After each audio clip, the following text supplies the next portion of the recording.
Welcome to Sounds of Resistance channel. Putin's war in Ukraine affects balances all over the world. Tensions between NATO and Russia are reaching their highest level in 60 years as a result of the heavy defeat of the Russian army in Ukraine.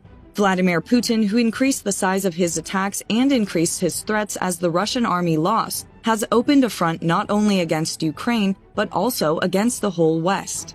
Vladimir Putin's brazen desire to negotiate and draw his nuclear sword after the inhumane and brutal missile attacks in Ukraine angered the North Atlantic Alliance and forced it to take drastic measures, emphasizing at every opportunity that the negatives to be experienced in Ukraine will affect the whole world, brings the worst scenario to mind. While war experts and analysts warn that the Russian president will make a crazier move at any moment, NATO has raised its security measures to red alert level.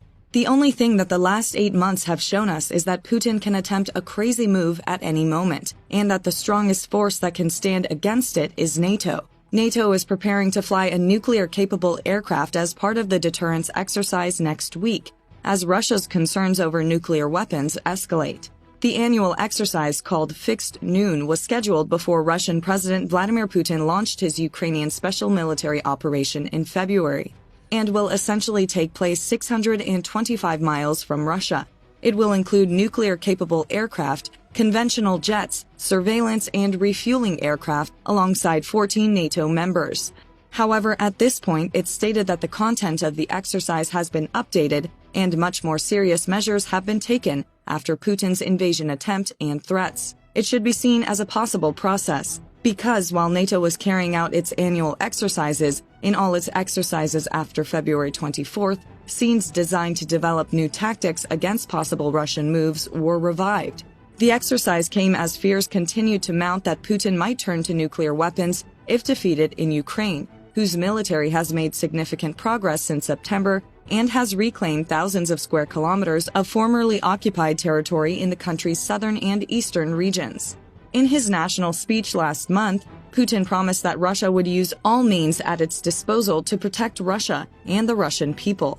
Meanwhile, U.S. President Joe Biden warned of a nuclear Armageddon last week, and it's one of his administration's most direct notifications of the Russian nuclear threat. The fact that the voices of the apocalypse were announced so loudly and by the most authoritative mouth showed the seriousness of the event to all of us. It seems impossible that the world would not fall into an apocalypse if the weapons Putin stated were used. But to prevent this, NATO is accelerating its preparations to do its best. Speaking to reporters on Tuesday, NATO Secretary General Jens Stoltenberg discussed the timing of the exercise. If the alliance suddenly cancels a routine, long-planned exercise due to the war in Ukraine, that would send a very false signal, Stoltenberg said. This will definitely send a false signal. He described NATO's military strength as the best way to prevent tensions. Only 3 of the 30 NATO member states have nuclear weapons that can be deployed in the event of a nuclear war. We know that these states are the United States of America, the United Kingdom, and France. Stoltenberg continued, "We are there to keep the peace, prevent escalation, and prevent any attack on NATO-allied countries. So if we lay the groundwork for any misunderstanding or miscalculation about our willingness to protect and defend all allies now in Moscow, that would be a mistake, and that's the last thing we would do." Stoltenberg also said that NATO has been monitoring Putin's nuclear weapons and has not seen any change in their stance. Russia has struggled to achieve key goals in Ukraine after more than 7 months of war. Experts fear that if Russia feels that it's facing defeat, Putin may turn to nuclear weapons. Moscow launched non-nuclear attacks on several Ukrainian cities last week. These attacks may have shown us that Vladimir Putin will not hesitate to bring his hand to the trigger if he's concerned even more. However, at this point, the magnitude of the mass reaction to him is also very important. Putin may not be able to afford it. However, there are allegations that Vladimir Putin may have reached the level of insanity after his moves in recent months. History also shows how much chaos a madman can plunge the world into. The number of NATO warships in the North Sea has more than doubled to 30 after recent damage to the Nord Stream gas pipelines, where we examined Stoltenberg's statements about the lack of change in Russia's stance. Gas leaks in the Baltic Sea were first discovered last month to come from holes in the pipe. While Russia denies any involvement, many experts believe that the leaks were due to deliberate sabotage. In fact, Vladimir Putin began to gradually increase his mobility, but NATO seems very willing to provide air defense support to Ukraine. The main priority in the supply of weapons to Ukraine from NATO allies should be the supply of their air defense equipment and systems of various types and purposes to protect Ukrainian cities and regions, critical infrastructure from the terrible and barbaric attacks of Russia. NATO Secretary General Jens Stoltenberg said just before his meeting with the defense ministers of NATO countries, he will meet with Ukrainian Defense Minister Alexei Reznikov, and the message from NATO allies is that the alliance is determined to support Ukraine, is ready for the long haul, and will support them.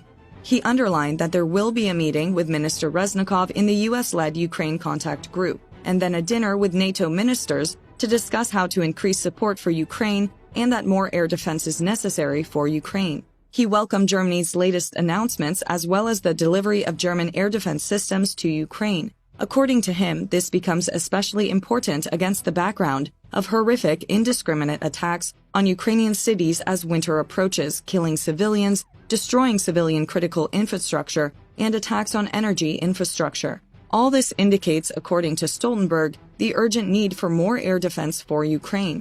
It is alleged that NATO will send a message to the munitions industry and Russia that they will support Ukraine for the foreseeable future as it tries to replenish its military stockpiles. As more than 50 countries gather to witness the NATO meeting in Brussels following the mass bombing of Ukrainian cities on Monday, the UK is allegedly preparing to make an announcement in the next few days to further support Ukraine and the alliance. NATO Secretary General Jens Stoltenberg said, "The alliance is more committed than ever to providing a united and decisive response to the atrocities caused by Russia." NATO allies want to agree on an increase in ammunition and stockpiles for the alliance as a whole. Obviously, many countries have sent large sums of money to Ukraine. So, over the next few days, we will see them conveying the message to the industry that we will need plenty in the next few years and we will start supporting Ukraine. It is said that this will be put into action in the very near future. We have not yet seen an announcement regarding air defense systems. This is where there is so much attention right now. Poland has NATO air defense systems, so it will be interesting to see if there are any announcements about it. The meeting of defense ministers was the first major NATO meeting since Moscow annexed many Ukrainian territories, declared mobilization, and issued veiled nuclear attacks. For this reason, it seems very likely that it will result from a great union of powers. Whatever the case, the aggression born of Putin's ego and ambitions also makes his worst dreams come true.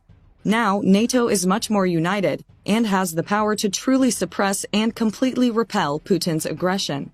We hope that nuclear swords will remain in their sheath and Ukraine will regain its freedom and territorial integrity as soon as possible. Thanks for watching.